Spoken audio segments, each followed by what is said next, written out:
Assalamualaikum warahmatullahi wabarakatuh. Alhamdulillahillazi arsala rasulahu bil huda wa dinil haq liyudhhirahu 'ala dini kulli wa kafa billahi syahida. Anak-anak kelas 8 MTS yang mudah-mudahan dimuliakan Allah Subhanahu wa taala. Insyaallah hari ini kita akan mencoba mempelajari materi bab keempat, yaitu tentang menghindari akhlak tercela, anania, putus asa, godob dan tamak. Kita awali dengan baca basmalah terlebih dahulu. Bismillahirrahmanirrahim. Baik, langsung saja kita ke materi intinya. Indikatornya, kemudian ini peta konsepnya. Kita akan membahas tentang materi, kemudian perilaku tercela, ananiah, putus asa, godob, dan tamak. Dalilnya, contoh perilaku dan dampak negatifnya. Baik, kita langsung ke materi intinya. Kita lihat ya, atau kita coba menyimak terlebih dahulu. Ada dua orang anak di sini. Yang pertama sedang makan sebuah makanan, yang kedua mungkin sedang melihatnya. Di sini ada orang yang sedang terlihat putus asa. Ya, putus asa entah karena masalah apa. Kemudian di sini ada orang yang sedang marah, dan kemudian di sini ada orang yang mungkin bisa jadi rumahnya begitu sangat luar biasa, kemudian uang di mana-mana, ya, tahta jabatan. Baik, kita lihat apa sih yang dimaksud dengan ananiah. Ananiah itu, anak-anak, bisa diartikan sebagai egois, sifat yang menilai sesuatu berdasarkan kepentingan diri sendiri dan meremehkan orang lain. Itu disebut ananiah. Jadi intinya kata kuncinya egois. Perilaku ini harus dihindari karena tidak sesuai dengan ajaran Islam. Islam mengajarkan kita senantiasa tolong-menolong antar sesama manusia. Nah, ananiah adalah sifat yang sangat tercela dan bahkan bisa membahayakan dalam pergaulan di masyarakat. Ada dalilnya dalam Quran surat Luqman ayat 18. A'udzu billahi minasy syaithanir rajim. Bismillahirrahmanirrahim. ولا تصعر خدك للناس ولا تمش في الأرض مرحا إن الله لا يحب كل مختال فخور. Dan janganlah kamu memalingkan mukamu dari manusia karena sombong, dan janganlah kamu berjalan di muka bumi ini dengan angkuh. Nah, semua penyakit pasti mendatangkan bahaya. Nah, karena anania ini termasuk ke dalam penyakit hati, maka ada bahaya yang bisa ditimbulkan dari perilaku anania. Pertama, pasti akan menimbulkan kekecewaan pada orang lain.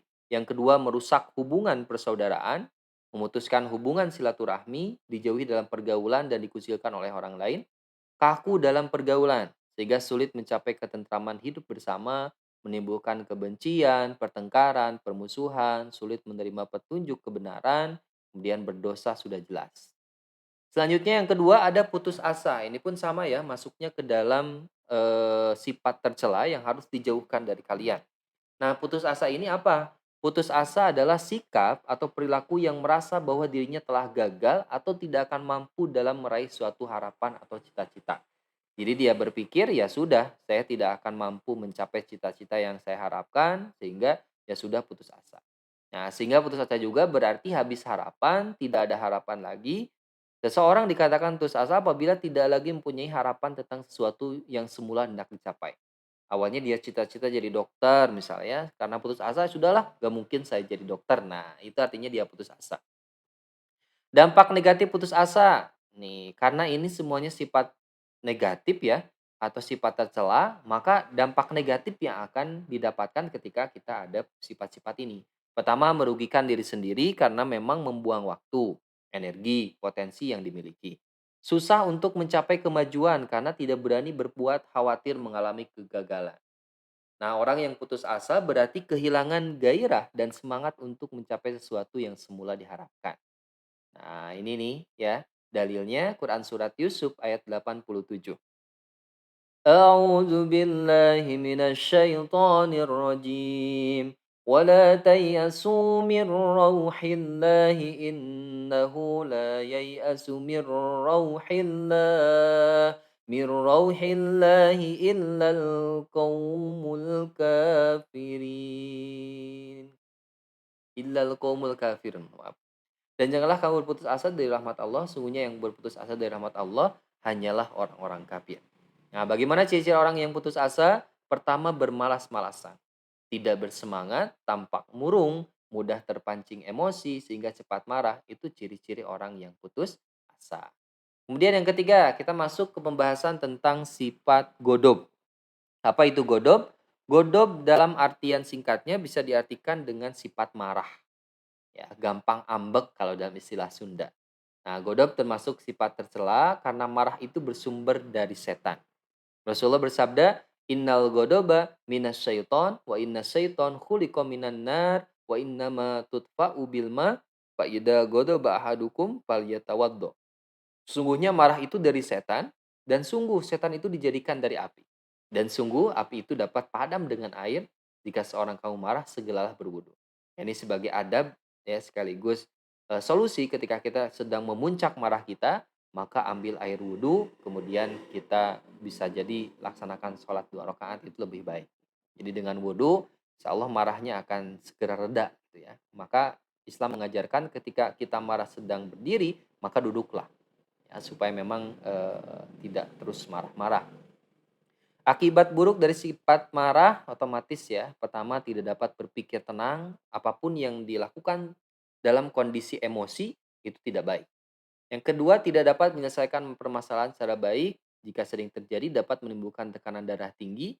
Sikap godok dapat menimbulkan kekecewaan atau sakit hati, dapat menimbulkan kerugian materi jika disertai dengan perbuatan anarkis. Baik, selanjutnya ada tamak nih. Ini gambaran orang yang benar-benar rakus ya dengan uang, dengan harta.